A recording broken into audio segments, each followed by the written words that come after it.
गावाकडे येऊ दिलं नाही. त्या बाईनं आऊ आऊ आमची. अहो मग तिला आई म्हणायचं. तर फाईटला गेलो तर एक माणूस पराळ्याचा हा येऊन उभा राहायला मैदान मोडल्यावर. हा आणि पाटोळे तर काय मला ते धनगर बाबा म्हणायचे. हा.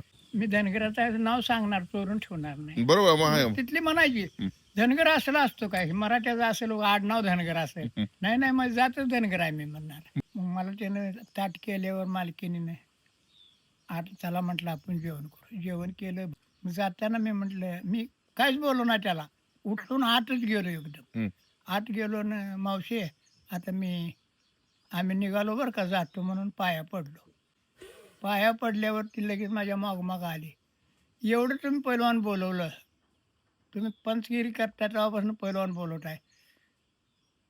मला कोण मावशी जातो म्हटलं का म्हटली, मी करून घातलं सगळे. तर ती म्हटला, अण्णा एवढी मी बोलवली, पण तुमच्यासारखा माणूस मला कुठंच गाठ पडला नाही आणि पडणार नाही. आणि बहिणी भावंडाचं नातं मला आज कळलंय म्हटलं.